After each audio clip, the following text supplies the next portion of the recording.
Hello, everybody, and welcome to Quantum Leap Revisited, the show that we do once a week where we watch classic episodes of Quantum Leap and discuss them, react to them, review them, and we do it with a wonderful panel of people. You probably all know the Script Doctor, seasoned screenwriter veteran who has his own Patreon where he teaches writing. He also has the show Scripts on Saturdays, every Saturday at 7 p.m. Eastern on his channel, The Script Doctor, where he reviews Hollywood screenplays that are either in consideration for being greenlit by major studios or have already been greenlit at some point. Or starring Nicolas Cage.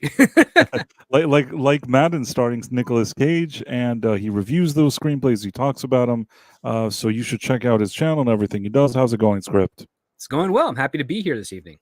And we're always happy to have you here. And we have with us the real Sean Krummel, who is an artist. He recently had a limited series of stickers, but now he's shifted his attention to his own comic book, which is now already being sold.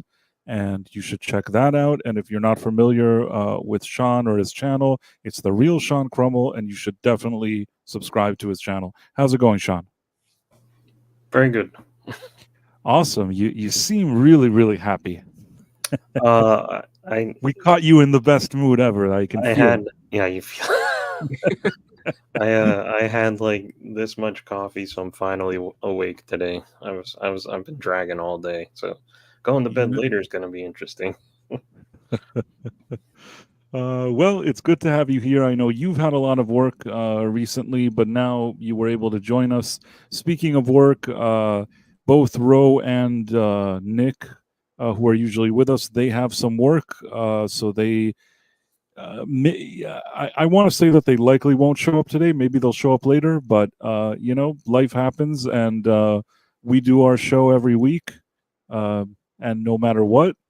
And we have a wonderful chat with us, as we usually do. Some great people that I already saw, such as Tex Rogers, Rhonda Nefero, and a few others, like Malachi D. Wildman. And I guess without further ado, we can just jump into our episode this week, which is The Great Spontini. It's an episode where Sam, Dr. Samuel Beckett, leaps into a magician. And he has a daughter, and of course, there's some custody things going on. But we'll jump into the episode. Let me just find the file, and we'll get right into it. If I could only find it. Yeah, and as we mentioned a few weeks ago, I think this is the episode that was it was shot first but aired later, because this is where Al kills the hand link and has to get a new one. Oh, that's interesting. I didn't, because you caught it where he's in the well, we'll get to the scene in a moment, but yeah. I am trying to find this file, and with my luck, I surely have it somewhere. Date sorted by date sorted. Mm-hmm. Let's see. The most recent one, right? Okay. I'm on the way. Oh, just tell them some jokes, Script, while I'm looking for it. Okay, so there's this YouTuber who actually makes all these files before a show. Okay. I think I found it. See, we take our technical department here very serious at Price of Reason Live, and now we're going to share. Tell me if it works. I think I got it. Share screen. Spontini. Can you see it? Yes, we can. And as Ro would say, bigger is. I'm big in it. See, he changed that. The original sentence that Ro loved to say was that bigger is necessarily better. Or at least I would like to believe that that's a sentence that he liked. And he kind of shifted it to embiggen it. Which is not, doesn't have the same ring to it, really, if you think about it. Not really, no. But we have the screen, and we can now go over it. Let me scroll through it. Oh, I have to make sure mute it's the muted. sound. Yeah. Of course. So in any case, he leaps in. We see the intro that we know and like. He leaps in. There's some knives. He's obviously in the middle of some kind of magic trick. And then he's here at a club with all these people watching and clapping and whatever. And it's, I don't know if we know yet that it's his daughter because she doesn't call him dad, but it's his daughter. Yeah, his 12-year-old daughter is also his magician assistant. Exactly. Because And we that's get the into a best very- kind of magician assistant, your 12-year-old daughter. Well, I mean, she definitely loves the trade, and I think it's really, this is a very charming, body separation trick that they did, and I thought it was funny the way that she's guiding Sam how to do it because she clearly sees that her father is off tonight. I love that magic tricks keep falling out of his clothes. Yeah, I thought that was a nice touch too. Yeah, I mean, I like the fact that she kind of guided him how to do this trick. I did like that aspect. It was pretty cool. Mhm. So yeah, I don't mind that aspect. Let me. You all right? Still struggling? Is it? I had to do a switcheroo. Tell me if this is working now. Yeah, we can see it. Yeah. Okay, great. So it's nice, this little trick that they do, and he doesn't know what he's doing, but he somehow does it, and it's the separation trick. And I've always liked this trick, I guess. And the thing ends, and everybody's happy. And then now they're talking backstage. And is this where they already mentioned this death table trick? So this is where they bring up the death table trick so that they can win this $10,000 prize, which also I think they mentioned like the Incredible Hulk, which as well. Yeah. Bill Bixby has a show, I think, called The Magician, and they want to appear on it. And if they can win on that show, then they'll get the $10,000. There's actually, that's a nice scene because he says something about the Incredible Hulk, because he remembers Bill Bixby from the Incredible Hulk, which is what I remembered him as probably while watching this episode and in general. But the thing is that Bill Bixby at this point in time, I think it's 1965 or whatever it is, there is no Incredible Hulk. So no, it's 74. So the show had just ended, I think. Oh, so wait a minute. You're saying that this must have happened before the Incredible Hulk. Sorry, just before it. Yeah, sorry. You're right. So that's why Sam's saying something, but she doesn't believe it. She's like, he'll never play the Incredible Hulk. Yeah. Right. No, I misremembering that, but you are correct. Yes. Yes, or something like that. It's okay. It's not such a big deal. It was just a nice little thing. I like that idea that he kind of thinks as Bill Bixby as the Incredible Hulk, and she's thinking of some magician thing. And Bill Bixby, until today, I have to say, I really liked him as the Incredible Hulk. What happened today to make you change your mind? Nothing. I think that today I still see that. Like when I think about Mark Ruffalo, I think that he doesn't look like he would be Dr. Banner, because Mark Ruffalo has this kind of face that he looks like an idiot. Yeah. Like you just look at him and you can tell that there's some missing brain cells there, in my opinion, of course. That's just my humble opinion. But Bill Bixby didn't look that way. He looked exactly right for that part.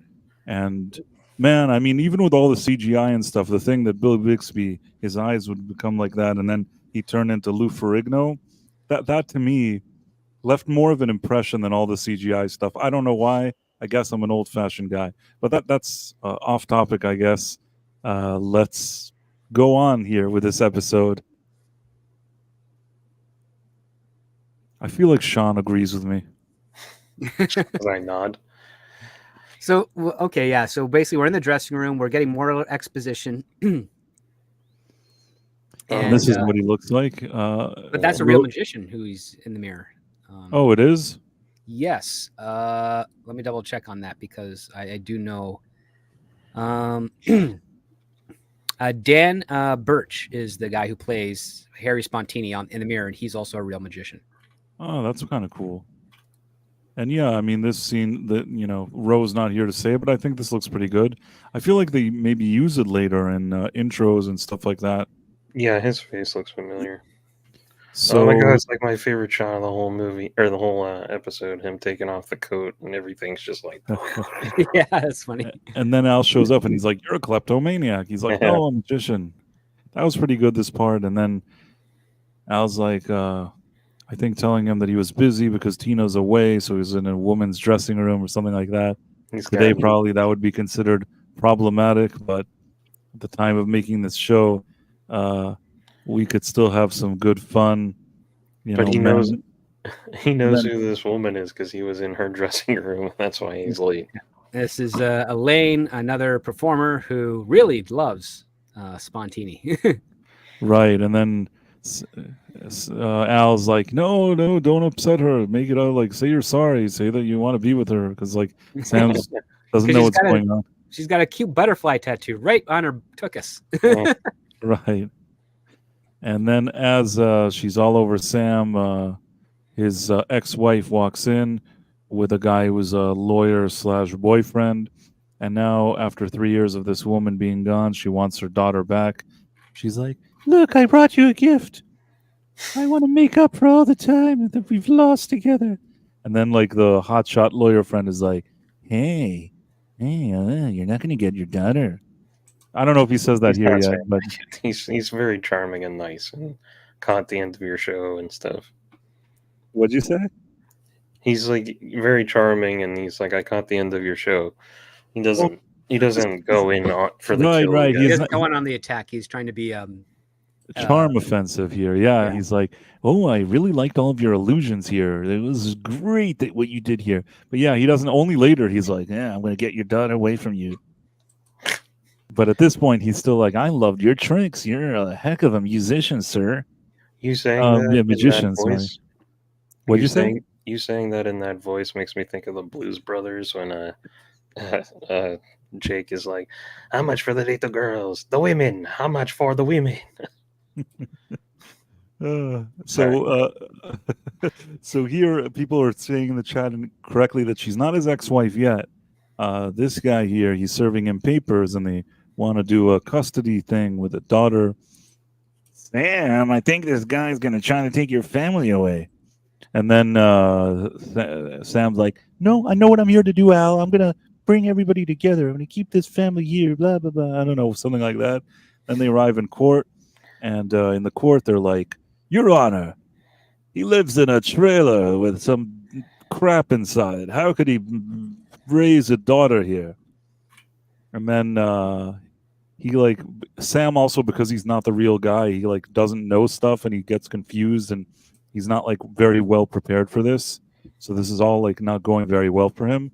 But then at the end he says, so I don't remember all the details, but you know, I just know that I really do care about my daughter and I still want her in my life. And I was here. And I think then maybe he says even that the wife wasn't there because the wife basically left, if I'm not mistaken, correct? She's the one that got up and left, and she left him to take care of his daughter. So he does have some arguments here, even though they're not especially helping him. But then the lawyer's like, I don't see a reason why she should even let him stay in her life. You know, there should be like he's trying to get him like out of the picture or something. And then the lawyer is basically trying to replace the father for whatever other ulterior motives he has. But he's basically just trying to make sure that he can have this wife and kid, and just push Spontini out. Right. And this is also the scene where Al breaks the hand link, trying to help Sam. Right. And this is you're right. This is where he breaks the hand links, where he's trying to help Sam. And then at this point, the judge is like, I don't see a reason why he can't see his daughter. You're not going to keep him from visitation, but all the visitations have to happen at the mother's home. So then they leave and they're like, oh, like we got to talk this between us, not with lawyers. I'm sorry, I have to do what's right for our daughter. Goodbye. And then, of course, the lawyer's always saying, I've got to be present all the time because he's a sleazebag. I mean, just look at that haircut. You can't trust a guy with a haircut like that. You were right with sleazebutt. And then I think here he has to sell this to a daughter. It's like, well, you know, you're going to go stay with your mother, and it's just for a while now. You go do your thing, and blah, blah, blah. But I don't want to go. Oh, you'll always be my precious daughter. You treat Sam's voice with the most masculine intentions. This is a great scene because she's doing all the arguments like, we can run away, we can do all this stuff. He's like, if you do that, I'm going to be arrested and we'll never see each other again. Like, he's being the reasonable father as opposed to just the showmanship magician that she's known for her entire life. Mm-hmm. Oh no, it's kept playing. I hope I don't get. And then this leads us into, of course, the amazing escaping death table trick. Right, the death table trick. But there's one thing that I will say that they do well in this episode. I think the idea that Al is here is actually good because they want to demonstrate why this thing is dangerous, and it's almost like a planting or some kind of setup because this becomes relevant later. So you see what the stakes are, and the fact that you could see it with a hologram, which like he failed and would have killed Al if Al wasn't a hologram, shows that the stakes are high with this trick, that it's not easy to do, and Sam's not good at doing it. But don't you think it's kind of weird that Al programs himself to go basically parallel to the floor, and then he sits up, but he's not technically really lying on anything because he's still standing on the floor of the hollow chamber? It is a plot hole. It is rather weird, all of it. But you could. The thing is, it's not that it was necessary really to have the character of Al do all of this, but it's necessary in terms of showing the stakes. So I guess I kind of let it slide. No, I think it's good. It's unfortunate that in last week's episode we had a very convincing holographic Al with the real shot, and then this one here you can tell because the lighting doesn't match at all that he's like composited in. That last week, man, I sometimes have to. All right, when I do show up, I usually have to catch up, so I'm watching like 2 episodes before the show, and that last one was so dang intense. And then seeing Sam go from a dying brother to being in a box, I was like, wow, that's a jolt. Well, we get the magician again. Again, I think, is this shot a good one? The mirror shot? It's okay. Well, it could still be him doing all the action. Yeah, I mean, I think... You don't need Sam there. No, you don't need Sam. And then I think at this point, Al's like, how are you going to save them? And then he's like, basically, he's like, oh, I get it. You want to make nice with a mother. Sam's like, yep, that's what I'm going to do. And then he goes with his daughter to his mother's home, and he's all charming. And she's like, is that aqua velva that I smell? And it's good old reliable aftershave. Good old, I'm assuming that that's the only one that Spontini had, because aqua velva generally may not be the best choice. I mean, if you could find something that's not aqua velva, it's probably a good idea to do that. But I mean, that's by today's standards. I don't know how uncouth it was in 1974. Maybe in 1974 people liked aqua velva, but I've always felt that aqua velva is kind of like a cheapo cologne when there's no other cologne. When you're stuck, there's nothing else. Like you're in a jam, there's nothing else in the world. You can't drive anywhere to get actual. No, there's always like brute aftershave or something.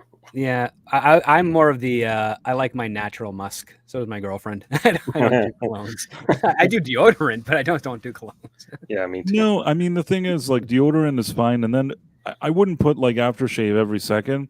But if I'm going to a party or if it's like an event, which I rarely ever do these days, but if I'm going to an event or something like that, I'll put it on just like so I can feel like I made an effort, My warped thinking, I'm always like, what if I have to escape and they can smell me because of this cologne? Yeah, the dogs will definitely follow you with that. Exactly. I'm not making their job easier. Yeah, no matter how many rivers I run through, you're still gonna smell me. Tex Rogers says, my father used aqua velva. It was the first one I tried because use it, but didn't last with me too long. Like Script said, maybe back in the day that was more of a thing. By the time I got around to aftershaves, I would say that aqua velva was no longer in style. But that's just me. And Script likes his own musk anyways. Yeah. It's masculine. I've got women like my pheromones. I If, know one for sure does because she's been that's with all me you for need. nearly 4 years. Sometimes one is enough. Script. One is definitely enough. I think it's always enough. Sometimes one is enough. For me, of course, one is enough. For me and for Sean and for Script, one is enough for sure. I thought you had grander aspirations there for a minute. No, you know what? I can't be greedy. One is good. Anyhow, we were talking about Quantum Leap. So they bring the daughter home, and then the mother is like, she's like, "You took my teddy bear." "Yes, I took it, but only because I wanted a part of you with me always as I ran away and left you." She's like, "I don't want to stay here. We want to go. What about our magic shop?" And then I guess he goes there and he sweet talks her and he's like, "Listen, you can always do things together. We once took a trip together, didn't we?" And she's like, "Yes." And like he doesn't even know. He's just trying to wing it, which is actually kind of funny. It's like, "Yeah, we were in Virginia. Of course we were." I mean, I don't know what he just doesn't even know what he's talking about, but it's good enough. He's getting her, he's kissing her, and then They're he's still like, technically married. There's nothing wrong with this. right, they're still married and it's all good. And he's like, what are we fighting about? We can just stay together, keep the daughter, and soon I'm going to win that death table thing and win a prize, open up a magic shop. And she's like, "Magic shop? For 8 years, all I heard about was this magic shop. And now I finally get back and I finally have done something with myself. And you want me to drag you? You want to drag me down with your stupid dreams? Screw you, buddy." I'm paraphrasing. And then she burns What'd herself, and then kind of wins her back again. They go through that argument, and then sleazebag lawyer comes in with the cliche gifts for the kid. Yes, the instant father. With I love the open chest hair like hanging out with the gold. He's Big like, color. That's a big color even for 74. Like, yeah, I mean, I know when we're in 1974, but this lawyer looks like he's opening in Vegas. 1986, yeah. Yeah, he's doing like a Vegas act in 1986. Anyhow, he brings the teddy bear and the thing to be all sensitive, and he's like, "Excuse me, you shouldn't even be here. I mean, you're not allowed to be here without your legal representation, or you're not allowed to be here without her legal representation." And then he's like, kisses her on the cheek, and he sees it and he doesn't like it. And meanwhile, she's like, "I think you both should leave. Really, Steve, you should go too." And then meanwhile, the daughter, stays with the mom. And then there's some nanny, and she's like, "Yeah, oh, don't worry. Yes, of course, I'll take care of her." Yeah. Word for word. Amazing. And then she's like, "Well, it's all gonna be okay." I don't know what she tells. Remind me, what does she tell her in this scene? We'll go shopping later. Yeah, they'll go shopping. She'll buy them all gifts and stuff, and we'll forget all about your dad. I'll just buy you some dress or something. Okay, I'll see you later. I'll forget about the 3 years I abandoned you. Yeah. Right, exactly. And then she opens the door and runs out. Meanwhile, Sam is getting ready for his, I guess, another custody thing or whatever it is. Yeah, it was like new a hearing, but like I thought that the other thing was a hearing. I expected to see a different judge at least, but it was the same guy again. I guess he felt very personally involved in the case. Is this the new hand link? Yes, this is the new hand link that was substituted for the one that Al broke in the earlier. I love how over the top and tacky it looks. It's so 90s. I love it. I was waiting for it. I actually got used to the other one though from watching it from the beginning. Now I'm like, holy cow, that thing is. Oof. Well, in any case, they're in the courts again, and then he's like, "Your Honor, we can't let him have his gun. And look at him. He can't do anything. Yeah, now he's gonna lose everything." And then meanwhile, Sam is sitting there and he's kind of bumbling around. He's like, "This shouldn't be happening. We need to take of our daughter together." And meanwhile, Al shows up and he's like, "Sam, you gotta run. She's gonna die in 14 minutes if you don't get going." He's like, "Your Honor, I'm sorry. My daughter's in trouble." And then the lawyer's like, "We've won. It's all good." And then she's like, no, if he says that our daughter is in trouble, then she must be in trouble. Then she runs out and jumps into the car. They start driving, and then she's like, how do you know that she's in trouble? Trust me, I can feel it. And then they arrive, Well, and they set that up. They set up an excuse for that earlier. I think the little girl was like, I know his thoughts. I know what he's going to do or whatever, because they worked together during the routine. Yeah. I see. I and guess. then, they speed across Southern California, I think. Right. And in zero traffic, which is also impressive. They get there just in the nick of time. And he has 1 second left. He manages to pick the lock. And then, he pulls her out. And now they go back to the hearing. Why would the judge wait for him at the hearing? I don't know. That it is actually a plot hole. I think the second he left, the judge would be like, that's it. The case has been decided. Yeah. Fuck that guy. Like, sorry about that, but you know what I'm saying? Actually, I don't know what would happen if the plaintiff also left. If both parties left, because that's different. Oh, but they were just, there's other, usually other cases on the docket or whatever you want to call it. There definitely are, yeah. In which case, this would have been rescheduled. Yes, I don't think that they just show up and he'd be like, great, let's continue. I just sat here for an hour. I'm a judge. Like, I sat here for an hour now as you went, saved her from the table of death and came back. Well, there's like 4 minutes to wrap up the show. The little girl calls remember, he got from the courthouse to wherever that is in 14 minutes. So at the very least, he waited 45. That's just for a round trip. And right. These proceedings are usually booked for 3-hour sections. So there's stuff to play around with here. But him leaving, he would have at the very least sent an officer or a court officer to follow them and get them back here immediately. Even though it's not a criminal case, it's still like you just can't walk out of a courtroom like that. So yeah, there's definitely some mishaps there, but it's all just to kind of tie this all up. And yeah, I mean, really, to be honest, it's you have to be nitpicky to think of that. It doesn't matter. The idea is they're back, and then he's like, "We got him just where we want him, man. We win. He's like, "Is that all this is to you? Here's your ring. I don't need you. Screw you." And then we decide they're going to work everything out, and then Sam's like, wants to take another step. He wants to bring them all back together, and then he goes and makes his move, and then of course, and he's like, Sam, you really did bring them back together. I can't believe it. And then he leaps, and he's on a motorcycle and like a motorcycle gang, kind of like the Wild Ones. What? With Diedrich Bader. And one of those guys was in Batman Begins. Where were the other drugs going to? I swear to God, swear to me. Oh, I mean the fat guy? Yeah, there's one of them. One of them's in there. Yeah.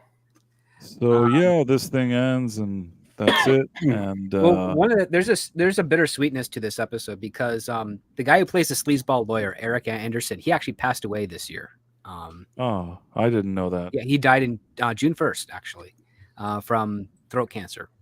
So it's unfortunate, but he played a great sleazeball lawyer in this episode. He did actually. He did. I wasn't familiar really with the actor, but I have to say that he did do a good job. So I did like it, and I know somebody says, "Wow, it was a fast review," but I'll tell you what, this was a very simple episode.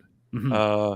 It almost feels like they weren't trying to spend a ton of money. This didn't have 70 crazy locations or a lot of kind of elaborate sets or anything. This felt very, very simple to me. Yeah. Script, you were saying that they initially filmed it, but then they didn't show it, and they showed it out of order. Why do you think they showed it later? Do you think it was just kind of a very kind of simple and standard episode, and they didn't want it early on in the season because they wanted to kind of lure people in? Maybe. I mean, I can only really speculate, but I mean, the big giveaway that they aired they showed it out of order is, of course, the hand link with Al, because in the previous 2 episodes he's had the Tetris glow in the dark hand link. True. And a big part of this episode is that Al breaks the original one and he has to get a replacement. Right. So I don't know what the airing was. Maybe there was something to do with editing it. I mean, again, this is a very well paced episode. It's very, very simple. There's no complex plots to it in comparison to the other episodes. So yeah, you can kind of you get right through it really quick.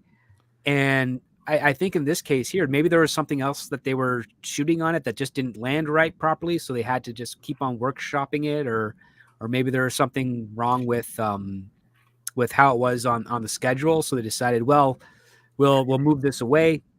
Part of me suspects that the reason it was out of order is because they shot the Halloween episode. They realized that they shot the episodes in a different order, and they had to, or they wrote them in a different order. And they had to reshuffle things because, again, the Halloween episode, the Stephen King murder mystery episode, those are written as gimmicks for a reason, to be in line with the air date of the season and what have you. And I think what ended up happening is that they just realized a little bit later in the game, oh crap, we kind of miscalculated our stories that we wrote in certain sections. So there's no big deal. We'll just take the one episode, the Spontini one. We'll put that a couple weeks later, and we'll do the Halloween episode so it debuts at the proper time. I think it's more to do with like scheduling as opposed to proper maybe if you're right, they actually wanted to bring the Halloween one closer to Halloween. You're probably right about that. That actually does make sense. Maybe this was swapped with that one. I was just thinking initially that because, this season starts out really strong. You have the Leap Home, and then you have Vietnam, and there's some really strong episodes. Also, the episode that we saw last week, that was a pretty heavy episode. You know what I mean? These were episodes that I feel were more impactful. Some of the ones, even Miss Deep South, was kind of more out there. This one just feels like a very simple and standard episode to me. It's not bad, though. It's not that I didn't enjoy it, but at the same time, it's not one that I think about a lot. You know what I mean? It doesn't. I don't think it has the type of impact that when you think of like the greatest episodes, that I really think about this one, even though it's a good episode. It just may not be one of my favorites. That makes sense. No, I think that makes sense. I mean, this one here, what's funny is that this episode is technically referenced in a season 4 episode. This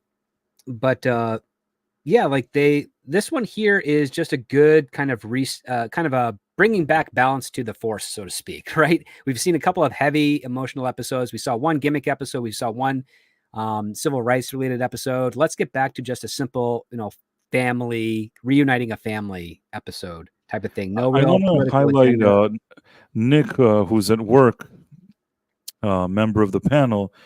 He wrote, "Truth is, he never would have picked that lock because they didn't have the turning tool." Nick is an expert in locks.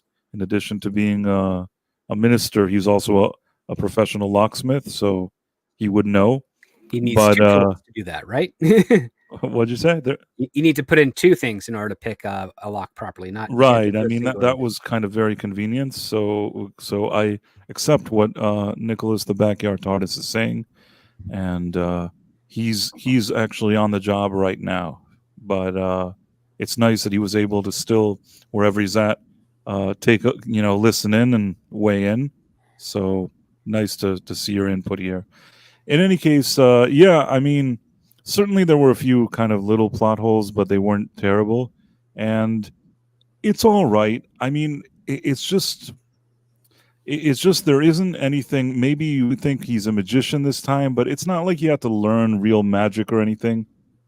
Well, there's not really like a life lesson either. It's just it's just like a very simple daughter in trouble. Yeah, daughter in trouble has to help daughter. And sometimes you had episodes like the one with the trapeze artist. He had to learn how to be a trapeze artist. So that's not, here he leaped into a magician. He's not like a super magician by the end of it. Most of the time he's sitting in a court saying like, "Your Honor, I really do like my daughter." And that's I'm the best person for her. Yeah. I live in a trailer and I don't have any money, but you should give me custody because my wife's a flake. Or whatever it is. That's like the majority of what he does in this episode, and only at the end there's like sort of out of left field, almost like, well, not they planted it and they set it up, but I mean she's suddenly in trouble and he has to help her. It's fine. Like I said, it's like as if they took a playbook of how to make an episode that works, and it's the Quantum Leap playbook. It's fine, but there's no additional edge here. There aren't hot models that he has to keep himself from sleeping with. There aren't not really a problem for Sam.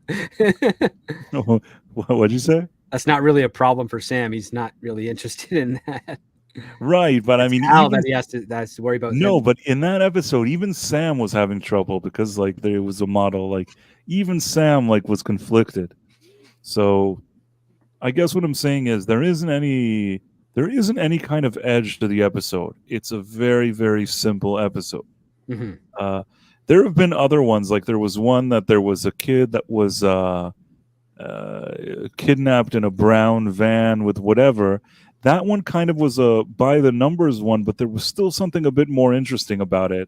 And it had was a little bit more memorable that he's a mom to a kid, that he's with a kidnapping.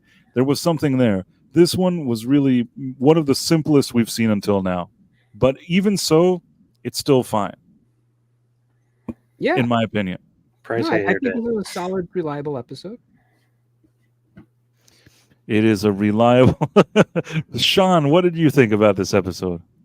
It's a reliable, solid episode, and I've been racking my brain the entire show to come up with a joke that tells you that the mom was in Friday the 13th, but she was? Which Friday the 13th was she in? Oh, I forget. Well, was it the first one? No, not the first one. Oh God, she was in. Oh, is she the one? Is she the one that dressed up as Jason's mother? Yeah. And Mother is talking to she was you. in part two. Part two, she was in, and then Eric. Beginning of part 3. Yeah, no. So Amy Steele is Maggie Spontoni. She was in part 3. Sorry, part 2. And then Eric Anderson, who plays the skeevy lawyer, he was in the final chapter for Friday the 13th. Right, but what I want to say is that actually there's an additional scene with this actress at the beginning of part 3, if I'm not mistaken. Are you confusing it with the first one, or at the no. Two, Okay. At the end of, and I'm sorry if this is a spoiler. At the end of part 2, she sees Jason's mother's sweater, and she wears it, and she tricks him into thinking that she's his mother. That's Amy Steele, if I'm not mistaken. Now, at the end, it looks like she manages to get rid of him and everything's great. But you know how things are with Jason. Just when you think that you got the upper hand, it turns out that he jumps through the window, and then they didn't actually get rid of him. And it kind of mirrors the end of the first movie. And then when the third movie starts, if I'm not mistaken, they wheel her out like on a stretcher, and she's gone insane. Or something like that. They wheel her out, and she's like, oh, and they wheel her out. I'll have to look later. I think that's the sentence. I just gave you her only line of dialogue in that movie. How do you spell that? Yeah. Wait a second. Now we have to see that Amy Steele. Friday the 13th, part 3. Yes. Yeah, Super Mario had mentioned it in the chat, but. Yeah, as soon as I saw her when I was watching this today, I was like, why does she look so familiar? And then that's the end of part 2. She's asking for Paul. So maybe you're just thinking of the very end of the movie. Oh, maybe you're right. Maybe it's just the end of the second. But could they have shown the end of the second one and the third one?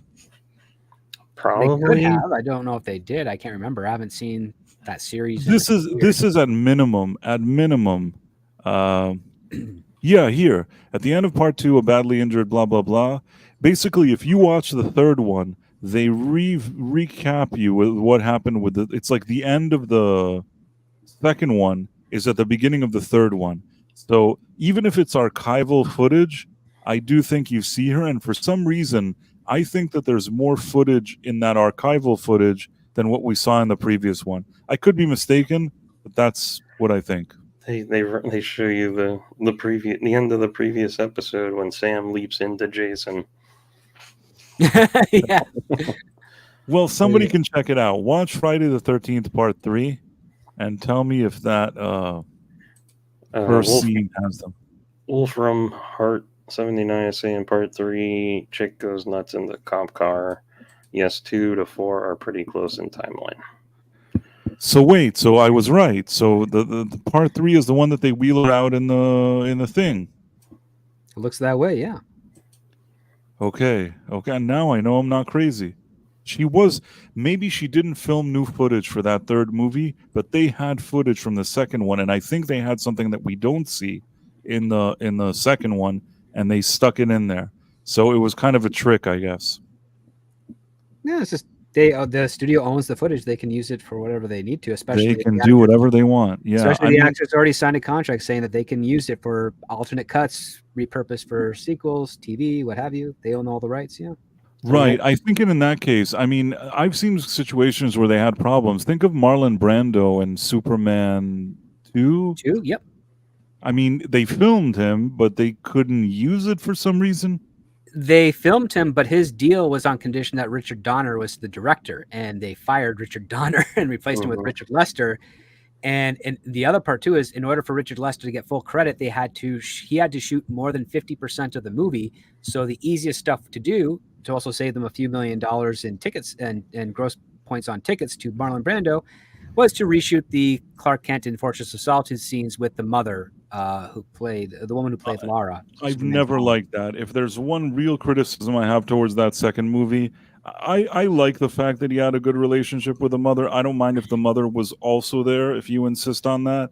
But if you have Marlon Brando as the father, not having him in the Fortress of Solitude, that's just I don't know. I don't know what word I'm looking for, but that is a huge mistake.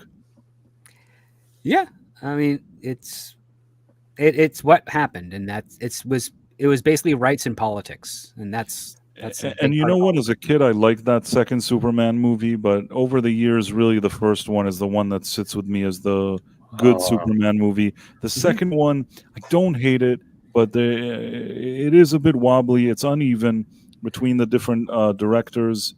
It was always supposed to be like one huge movie between the two of them. Yep, it was a 300+ page screenplay. So they were planning on doing 1 and 2 together, and they took a big gamble on that because you don't usually shoot parts 1 and 2 at the same time.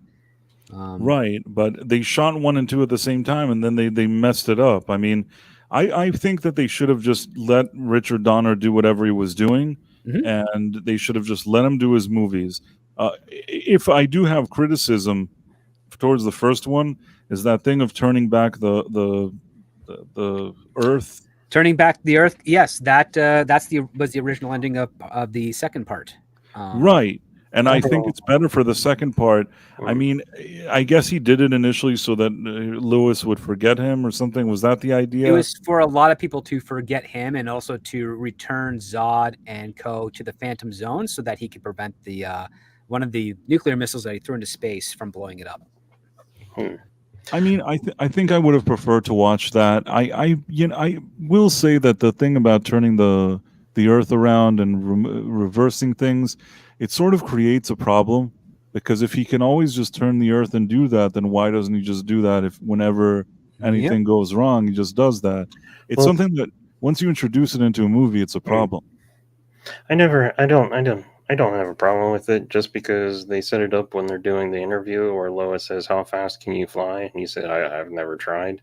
And then when she dies, it's enough to like motivate him to go, to such a degree that he could turn back time. Like I would expect that it would take a significant event like that to make him use that amount of power. So it's possible he wouldn't reach that level again.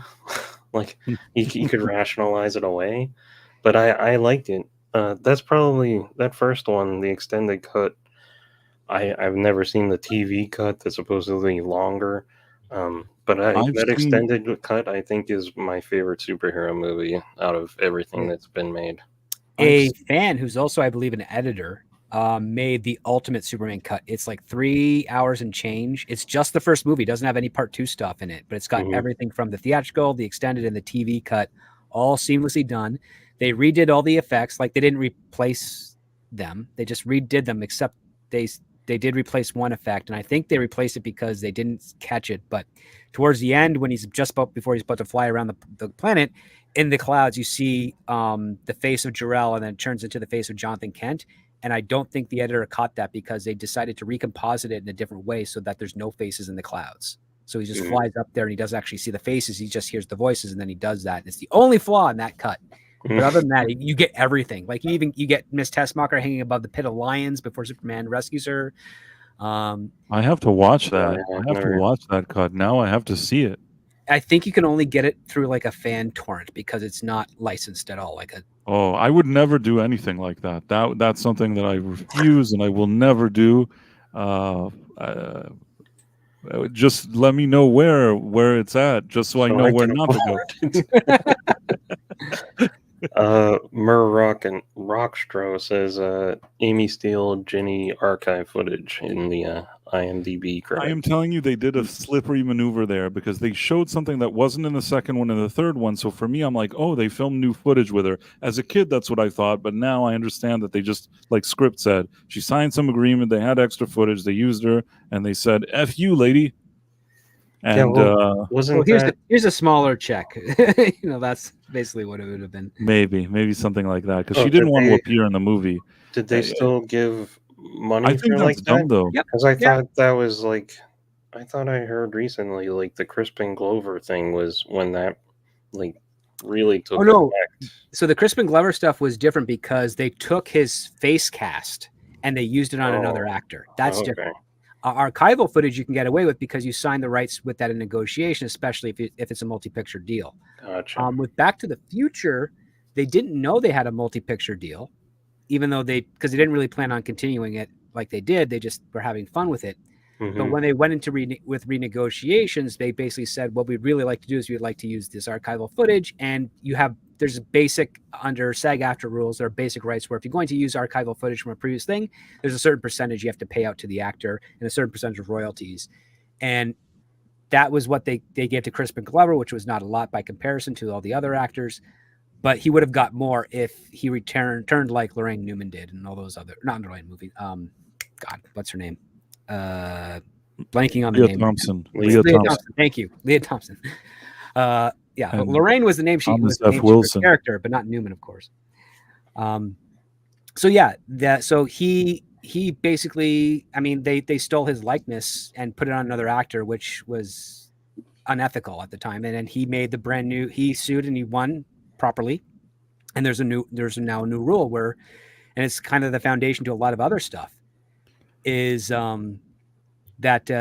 he protected actors and their likenesses for future projects. So you cannot take the face mold of William Shatner and then have a guy play a William Shatner character in another movie without crediting William Shatner. Yeah, they had his Halloween mask that they turned inside out for Michael Myers, but he's not playing William Shatner. He's playing a guy wearing a white. They made Michael Myers look different enough from William Shatner that I think that they can get away with it. Yeah, I think I heard that Michael Biehn also took advantage of that rule for Alien 3. I think he had some story where he's some friend came over and they're like, "You're lying dead over on that soundstage," because they had that different beginning where Newt and Hicks, yeah. Are both dead, and I guess they had a fake body of him, so I think they had to cover it up or change it or something because he found out about it. Anyway, I'm babbling. It's okay. No, I didn't know that story, but basically, I think that Crispin Glover should have just done the movie, and he could be all boasty about winning and doing all this stuff. It certainly didn't help his career, and I think he should have done the movie, and everybody would have been happy. But he didn't do it. If it makes anybody feel any better, the first Back to the Future is the best Back to the Future. It's great as a standalone movie, and even if the sequels didn't exist, I would still love it. But that's just me. We've actually talked about this recently, Sean, and then afterwards I actually went and rewatched the first one, which will always be great. I've probably seen it 1,000,000 times. We were rewatching it in parts throughout the week as we got home from work late at night, and it's still hysterical and so well written. Everything is so well made. Everything about it. It's just everything is a setup and payoff. Everything, meticulously so. Yeah, I mean, it's one of the best scripts, in my opinion, that I've seen. I know that sounds, you think, oh, like it's a science fiction movie. I don't know what it is. For me, Back to the Future has one of the best screenplays that I've ever seen. That's just my opinion. It's also like the heart of the story, like him helping his parents is such a charming aspect to it. It's like imagining going back in time and meeting your parents when they were young and they have problems and you're using their lessons to you to help them in the past. It's wonderful. All of that is 100%, but for me, the part that really sells it is that usually in the first 30 minutes or so, you have a bunch of exposition that's like crappy and it's just annoying and it's being dumped on you. The way they lay the groundwork for what happens in this story in those earlier scenes in the present day is just a masterclass in my opinion in doing exposition. It's like some of the best exposition that I've ever seen. Well, it's really cleverly done, and the thing is that it took 10 years for them to write that screenplay because they started writing it in 1973, 74. And I have the very first version of that screenplay, and it's a lot different than what the final version is, but there's a lot of similarities to it as well. Is that the one with the refrigerator and weird things? It's a refrigerator. They have an ice cream truck. Marty McFly is a bootlegger of films. He's recording movies and selling them on the black market. And Doc is still in a junkie workshop, but instead of it being next to a Burger King, it's above a movie theater. I see. And there's a monkey involved. There's a monkey. Yes, the monkey. I've read that script before many years ago. I've read the one that you're talking about, the monkey and the thing with the refrigerator. That's all coming back to me now. Yes, and a nuclear blast too. And a nuclear blast. I mean, it's good when you have multiple drafts and at the end you get it right.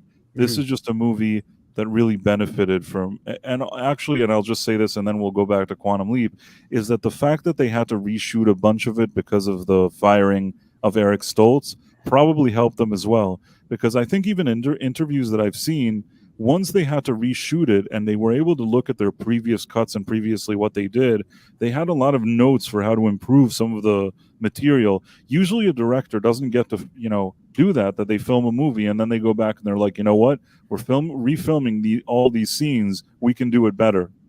You usually don't get that advantage, I think.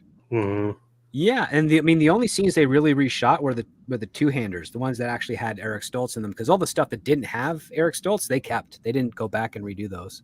Right. And even a couple of frames are from the Eric Stoltz stuff on the reverse. Like I think that he's the one that punches Biff or something like that in the coffee shop, and there's something that he jumps into the DeLorean. There's a few shots that I guess stayed, but yeah, I mean, I think they did a miraculous job at putting that whole thing together after they removed Stoltz. I mean, just amazing what they did, I think. Oh, absolutely. It was, yeah. But back to Quantum Leap, and another time travel story. Another time travel story. I don't know how he kind of this was maybe because it was a very simple and straightforward episode of Quantum Leap. We were able to somehow go in a few different directions here. But back to the episode that we were talking about here, the Great Spontini. So I guess we were all saying it, and I feel we're kind of in agreement. This isn't a divisive episode. I don't think that there's anything about it that you think, oh, like this is such a mistake, this is so awful, this is a disaster. But at the same time, it's one that, do you often think about this episode? Not as much. It's not as deep as the other ones, but this one, it's got a charm to it. It's got a charm to it. Like I said, I put it on, I enjoyed it, and every, I don't know how many years I maybe run into it, I will watch it and I'll enjoy it again. But there's something about it that just, there have been so many episodes that have some additional something that makes me remember them or feel a stronger connection with them. And this one is just, it's just, it does what it's supposed to do. It's serviceable. It's a decent Quantum Leap episode, but it doesn't go the extra mile in terms of offering some very memorable thing for me. Yeah, that's fair. But as usual, I'm so glad that we were able to sit here and on a Thursday night and talk about it. And also, I want to take this time to also say hi to some people in the chat. There's been a lot of people talking in the chat. So I want to say hi to Tex Rogers, to Ron Donafero, which I think I said hi to before, FKHC 2005, and Malachi D. Wildman, of course, and Marks 47, Matthew McGee, Robnat Skubla, and I hope everybody's doing well. I think that I noticed a lot of people. I hope I didn't miss anybody. Yeah, I said Super Mario Brothers 3, hopefully. I don't know. Back Yard Tardis was here. Did I miss anybody, guys? Oh, Mars Monkey Max, the Wolfram Heart. Murr Rockstra. Griffin. Griffin. Pat S. Wolfram Heart 79. Exactly.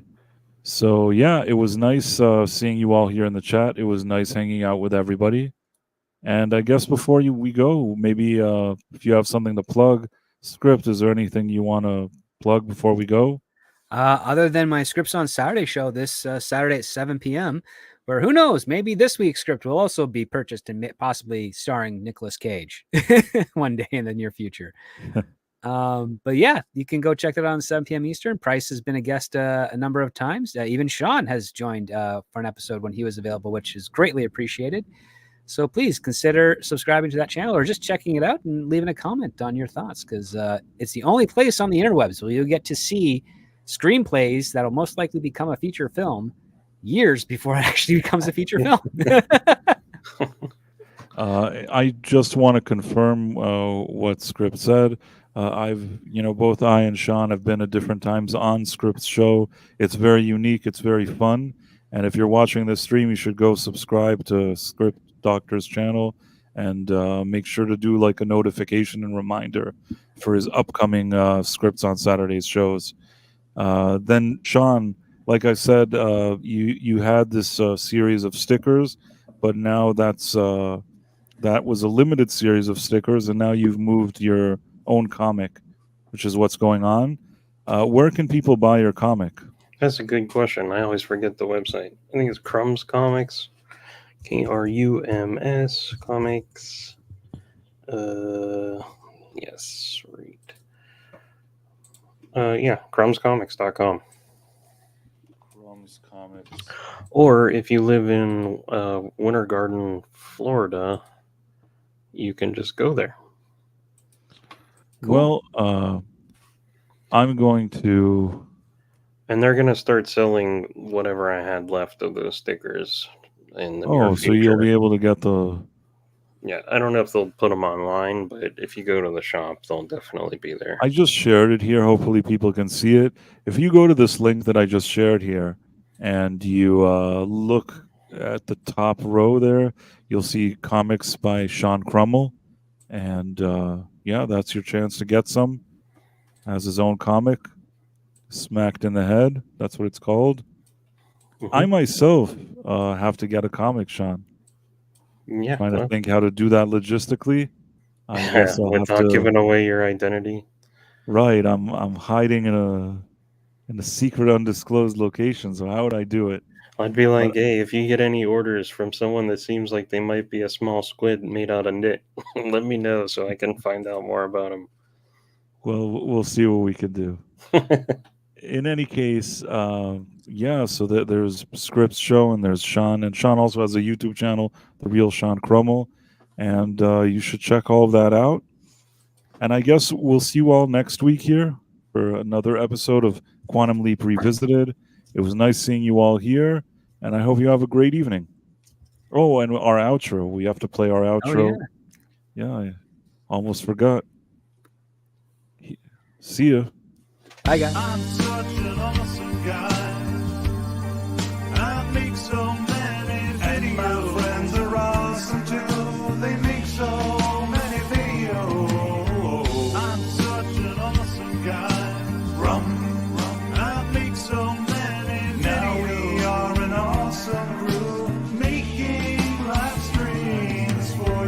I'm